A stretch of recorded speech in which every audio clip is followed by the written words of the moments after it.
ആയിട്ടുള്ളവര് എങ്ങനെ സമൂഹത്തിൽ വലിയവരായി തീർന്നു, എങ്ങനെ അങ്ങനെയുള്ള അനുഭവങ്ങളൊക്കെ നമുക്ക് വായിക്കാൻ കിട്ടുന്ന അവസരങ്ങളും കാണാൻ കിട്ടുന്ന അവസരങ്ങളും കേൾക്കാൻ കിട്ടുന്ന അവസരങ്ങളും പാഴാക്കരുത്.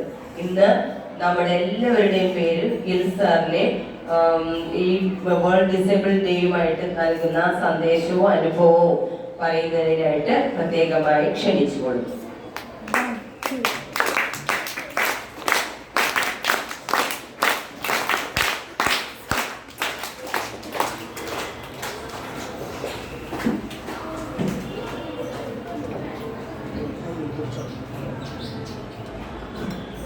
Good morning. നമ്മള് ഡിസേബിൾഡ് എന്ന് പറയുന്നത്, അത് ഡിസേബിൾഡ് എന്ന് പറയുന്നത് എന്താ സംഭവം?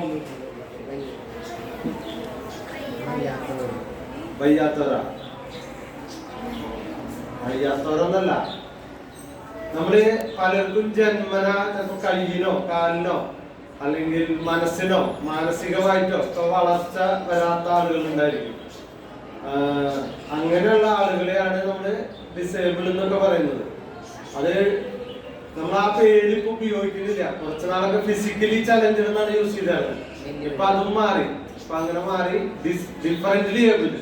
അവർക്ക് വേറൊരു തരത്തിൽ കഴിവുണ്ടെന്നുള്ളത് അവർ തെളിയിക്കുന്നുണ്ട്. അപ്പൊ അങ്ങനെയുള്ള ആളുകളെയാണ് നമ്മൾ പറയുന്നത്. അപ്പോ ഞാൻ ഇന്ന് പരിചയപ്പെടുത്തുന്നത് നമ്മുടെ നാട്ടില്, നമ്മുടെ കേരളത്തിൽ ജനിച്ചു വളർന്ന ഒരു ആളെ കുറിച്ചാണ്. ഒരു 50 വയസ്സിന് താഴെയുള്ളൂ, 49 വയസ്സിൽ ഇപ്പോഴും നമ്മുടെ നാട്ടിലുള്ളൊരു സാറാണ്. അല്ല, പേര് ജോബി മാത്യു എന്നാണ്. ആർക്കെങ്കിലും കേട്ടുണ്ടോ ആ പേരെ കുറിച്ച്? ടീച്ചർമാർക്കും പരിചയം ഉണ്ടാവും, കുറവായിരിക്കും. കാരണം നമ്മുടെ നാട്ടിലൊരു പ്രശ്നമുണ്ട്. ബിഗ് ബോസിലുള്ള അനീഷേട്ടൻ അറിയോ? അനീഷേട്ടന്റെ കൂടെ പഠിച്ച ആളാണ്, എഞ്ചിനീയറിംഗിന് പഠിച്ച ആളാണ്, അത് നമ്മൾ പഠിക്കുന്ന ആളൊക്കെയായിരുന്നു. അപ്പൊ അതുപോലുള്ള ആളുകളെയൊക്കെ നമ്മൾ അറിയും പെട്ടെന്ന്. പക്ഷെ ഈ ജോബി മാത്യു എന്ന് പറയുന്ന ചേട്ടൻ എവിടെയാണെന്ന് അറിയോ? വീട് കോട്ടയം ജില്ലയിലുള്ള പൂഞ്ഞാറിന്റെ അടുത്തൊരു സ്ഥലത്ത് ജനിച്ച ആളാണ്. 1976 ജനിച്ച ആളാണ്. ഇപ്പൊ ആള് BPCL എന്ന് പറയുന്ന കമ്പനി കേട്ടിട്ടുണ്ടോ ആരെങ്കിലും? ഭാരത് പെട്രോളിയം കേട്ടിട്ടുണ്ടോ?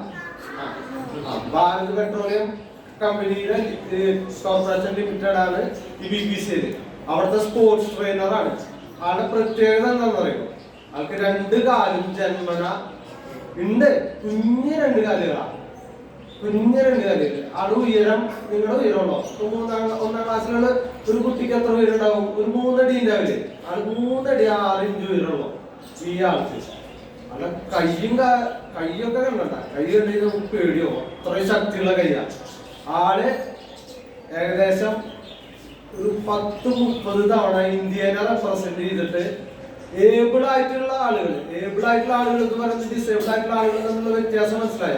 എല്ലാ ആരോഗ്യമുള്ള ആളുകളുടെ ഒപ്പം ആം റെസ്ലിംഗ് എന്ന് പറയുന്ന സംഭവമുണ്ട്. Arm wrestling കേട്ടണ്ട?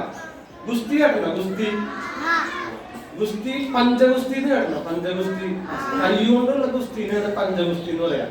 ഇതില് വേൾഡ് ലെവലില്, ഇന്റർനാഷണൽ ലെവലില് നമ്മളെ കേരളത്തിലെ അല്ല, ഇന്ത്യക്ക് വേണ്ടി റെപ്രസെന്റ് ചെയ്ത് മെഡലുകൾ നേടിയിട്ടുള്ള ഒരു വ്യക്തിയാണ്. ആള് ശ്രദ്ധിക്കപ്പെടാൻ തുടങ്ങുന്നത് 2008 മുതലാണ്. ആള് 1983 മുതൽ നമ്മുടെ സ്കൂൾ കാലഘട്ടത്തില്